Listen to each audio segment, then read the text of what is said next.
Comme toujours, notre première étape, ça va être de calculer notre réaction de l'appui de droite R. Donc, on va appliquer notre somme des forces verticales qui est égale à 0. Donc, à gauche ici, vous voyez qu'on a deux forces. On a la force de l'appui ici, donc 21,8, qui est vers le haut. Il y a une deuxième force exercée directement sur l'appui à cet endroit-là, donc le 8 kN, alors moins 8, moins 30, la force au milieu ici, moins 10,4, plus notre force inconnue R. Alors ici, quand on isole, ça nous donne R égale 26,6 kN. Donc ici, 26,6 pour cet appui-là. On va diviser la poutre ici en deux régions. Donc, on a notre première région ici, délimitée par les charges concentrées. Et la charge concentrée ici va délimiter notre deuxième région. Donc, on a notre région A et la région B. Donc, pour la région A, si on se place n'importe où à l'intérieur de la région, que ce soit au début ou à la fin, on voit qu'on a toujours le même effort tranchant ou la même somme des forces à gauche. Donc, on a la force de 21,8 due à l'appui, moins la force de 8.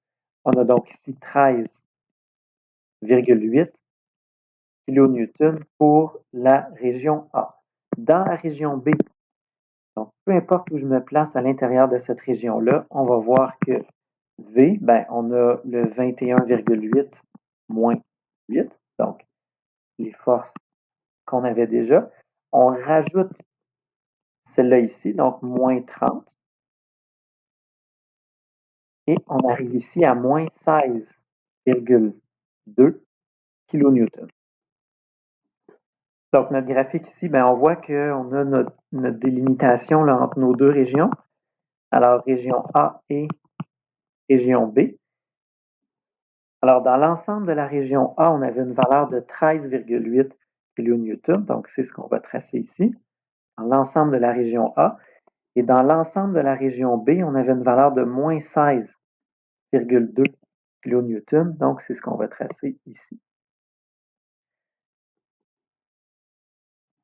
Donc, notre graphique est terminé. Alors maintenant, la chose qui pourrait nous rester à faire si on veut vérifier, on peut imaginer ici une région C.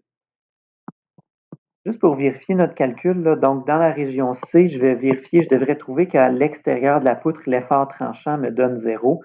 Donc ici, si on additionne toutes les forces, 21,8.8 moins 30 moins 10,4 plus l'appui ici, donc on rajoute celui-là ici, 26,6, donc on voit que ça me donne bien 0. Et la dernière vérification que je pourrais faire, on voit qu'ici, pour revenir à 0, on doit ajouter 16,2 kN. Et ça, 16,2, si on regarde, qu'est-ce qu'on a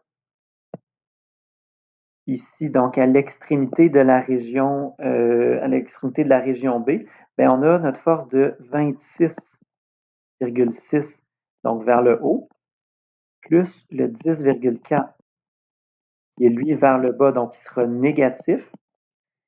Et ça me donne ici, donc combiné ensemble, ça donne bien une force de 16,2 kN. Donc en arrivant à l'extrémité ici, on réaugmente de 16,2, on revient bel et bien à 0. Alors notre graphique est correct.